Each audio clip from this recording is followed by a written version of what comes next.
ಎಲ್ಲಾ ಹಾನಿಯಿಂದ ಕೂದಲನ್ನು ರಕ್ಷಿಸುತ್ತೆ. ಬರೀ Amrut noni reach root premium hair oil. ಕಳೆದ 15 ದಿನಗಳಿಂದ ರಾಜ್ಯ ರಾಜಕಾರಣದಲ್ಲಿ ಹೆಚ್ಚು ಚರ್ಚೆ ಆಗಿತ್ತು. ಈ ಬಾರಿ ಚುನಾವಣೆಯಲ್ಲಿ ಅಭಿವೃದ್ಧಿ ವಿಚಾರಗಳಿಗಿಂತಲೂ ಕೂಡ ಪೆನ್ಡ್ರೈವ್ ಬಗ್ಗೆ ಬಹಳಷ್ಟು ಚರ್ಚೆ ಆಯಿತು. ಅದರಲ್ಲೂ ಎರಡು ಕುಟುಂಬಗಳ ನಡುವೆ ನೇರ ಜಿದ್ದಾಜಿದ್ದಿನ ಒಂದು ಪೈಪೋಟಿನೇ ಏರ್ಪಟ್ಟಿತ್ತು. ಒಂದು ಕಡೆ ಮಾಜಿ ಮುಖ್ಯಮಂತ್ರಿ ಕುಮಾರಸ್ವಾಮಿ, ಮತ್ತೊಂದು ಕಡೆ KPCC ಅಧ್ಯಕ್ಷ DK ಶಿವಕುಮಾರ್. ಆದರೆ 2-3 ದಿನಗಳಿಂದ ಚರ್ಚೆ ಆಗ್ತಾ ಇರುವಂಥ ಒಂದು ಹೆಸರೇ ಬೇರೆ. ಇದರಲ್ಲಿ ಇವರ ಪಾತ್ರವೂ ಕೂಡ ಇದೆಯಾ ಅನ್ನುವಂಥ ಒಂದು ಪ್ರಶ್ನೆಗಳು ಕೂಡ ಹುಟ್ಕೊಂಡಿದ್ದಾವೆ. ಯಾಕಂತ ಹೇಳಿದ್ರೆ ಅವರು ಮಾತಾಡಿದ್ರು ಅನ್ನುವಂಥ ಒಂದು ಆಡಿಯೋವನ್ನು ದೇವರಾಜ್ ಗೌಡ್ರ ಬಿಡುಗಡೆಯನ್ನು ಮಾಡಿರುವಂಥದ್ದು. ಸ್ವತಃ ಮಾಜಿ ಸಂಸದರು, ಮಂಡ್ಯ ಜಿಲ್ಲೆಯ BJP ನಾಯಕರು, ಈಗ ಟೆಕ್ನಿಕಲಿ BJPಯಲ್ಲೇ ಇದ್ದಾರೆ, BJP ನಾಯಕರಾಗಿರುವಂತಹ ಶಿವರಾಮೇಗೌಡರು ಇದ್ದಾರೆ. ಸರ್ಕಾರ ಕ್ರಮಕ್ಕೆ ಸ್ವಾಗತ. ನಮಸ್ಕಾರ.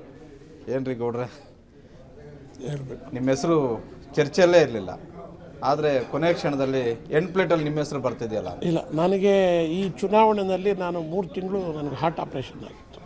ಆದ್ದರಿಂದ ಕುಮಾರಣ್ಣವರು ರೆಸ್ಟ್ ತಗೊಳ್ಳಿ ಅಂತ ಪಾಪ ಅವರು ನನ್ನನ್ನೆಲ್ಲೂ ಕರೀಲಿಲ್ಲ ಮಂಡ್ಯಕ್ಕೆ. ಅದರಿಂದ ಎಲ್ಲೂ ಹೆಚ್ಚು ಬಳಕೆ ಇರಲಿಲ್ಲ ನಂದು. ಈಗ ಮೊನ್ನೆ ದೇವರಾಜೇಗೌಡರು ನನ್ನನ್ನು ಹೆಚ್ಚು ಬಳಕೆ ಮಾಡುವಂಥ ಅವಕಾಶ ಮಾಡಿದರು. ಮತ್ತು ನಾನೊಂದು ಪ್ರೆಸ್ ಮೀಟ್ ಮಾಡಿದ್ದೆ. ಈ 3000 ಜನ ಸಂತ್ರಸ್ತಲ್ಲ, ನಾನು ಒಬ್ಬ ಸಂತ್ರಸ್ತಿದ್ದೀನಿ. ಇದು ನಾನು ಬೇರೆ ಥರ ಸಂತ್ರಸ್ತ.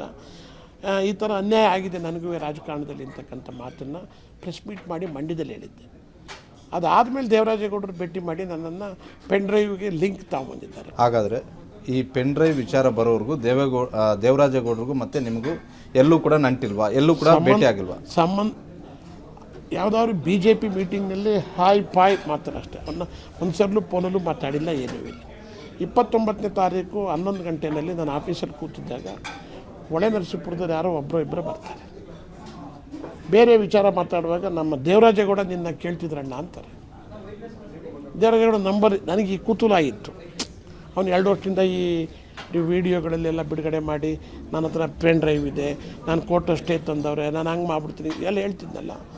ಅದಕ್ಕೆ ಆ ಕುತೂಹಲದಿಂದ ಏನು ಹೇಳ್ತಾನೆ ನೋಡೋಣ ಅಂತೇಳಿ, ಏನು ದೇವರಾಜೇಗೌಡ ಅಂತೇಳಿ ನಾನೇ ಫೋನ್ ತೆಗಿಸಿ ಮಾತಾಡಿದ್ದೆ. ಹಳೆ ಮೈಸೂರು ಭಾಗದಲ್ಲಿ ಹಾಸನದಲ್ಲಿ ಗೌಡ್ರಿದ್ದಾರೆ, ಮಂಡ್ಯದಲ್ಲಿ ಗೌಡ್ರಿದ್ದಾರೆ, ಬೆಂಗಳೂರು ಗ್ರಾಮಾಂತರದಲ್ಲಿ ಗೌಡ್ರಿದ್ದಾರೆ, ತುಮಕೂರಲ್ಲಿ ಗೌಡ್ರಿದ್ದಾರೆ, ಕೋಲಾರದಲ್ಲಿದ್ದಾರೆ, ಚಿಕ್ಕಬಳ್ಳಾಪುರದಲ್ಲಿದ್ದಾರೆ.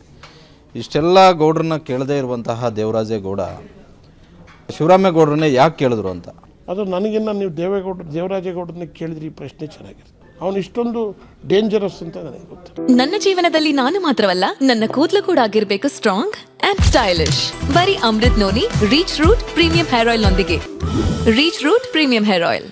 ನೀವು ನಿಮ್ಮ ಮನೆಯಲ್ಲಿ, ನಿಮ್ಮ ಕಚೇರಿಯಲ್ಲಿ ಅವತ್ತು ಫೋನ್ ಮಾಡಿ ಮಾತಾಡಿದೆ ಅಂತ ಹೇಳಿದ್ರಲ್ಲ, ಅದಾದ ಬಳಿಕ ಎಲ್ಲಿ ಭೇಟಿ ಮಾಡಿದ್ರಿ ಅಂತ?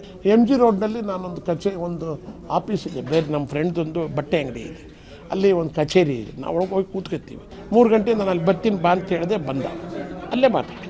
ಅದೇ ಫಸ್ಟ್ ಮೀಟಿಂಗ್? ಹಂಗಾದರೆ ಅವತ್ತು ಅದೇ ಫಸ್ಟ್ ಮೀಟಿಂಗ್, ಅವನ ಭೇಟಿ. ಎಷ್ಟೊತ್ತು ಮಾತಾಡಿದ್ರಿ ಸರ್ ಅವತ್ತು? ನಾನು ಅವನು ಅರ್ಧ ಗಂಟೆ ಮಾತಾಡಿದ್ವಿ.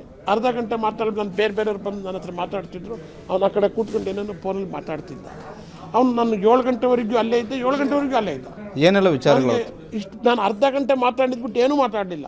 ನನಗೆ ಈಗ ಅನ್ನಿಸ್ತದೆ ನಮ್ಮ ಸುತ್ತಮುತ್ತ ಓಡಾಡ್ತಿದ್ದಲ್ಲ, ಆಗ ಏನೇನು ಮಾಡ್ಕೊಂಡವನು ನನಗೆ ಗೊತ್ತಿಲ್ಲ. ಯಾಕೆಂದರೆ ಇಂಥ ಕೆಟ್ಟುಳ ಏನು ಬೇಕಾದ್ರೂ ಮಾಡ್ಬೋದು. ಅನುಕ್ಷಣದ ಸುದ್ದಿಗಳಿಗಾಗಿ ವಿಸ್ತಾರ ನ್ಯೂಸ್ ಯೂಟ್ಯೂಬ್ ಚಾನೆಲ್ ಸಬ್ಸ್ಕ್ರೈಬ್ ಮಾಡಿ. ಹೊಸ ಸುದ್ದಿಗಳ ನೋಟಿಫಿಕೇಶನ್ಗಾಗಿ ಬೆಲ್ ಐಕಾನ್ ಕ್ಲಿಕ್ ಮಾಡಿ. ಲೇಟೆಸ್ಟ್ ಅಪ್ಡೇಟ್ಸ್ಗಾಗಿ www.vistaranews.com ವೆಬ್ಸೈಟ್ಗೆ ವಿಸಿಟ್ ಮಾಡಿ. ಅಂಗೈಯಲ್ಲೇ ಜಗತ್ತಿನ ಸುದ್ದಿ ತಿಳಿಯಲು ವಿಸ್ತಾರ ನ್ಯೂಸ್ ಕನ್ನಡ ಆಪ್ ಡೌನ್ಲೋಡ್ ಮಾಡಿ.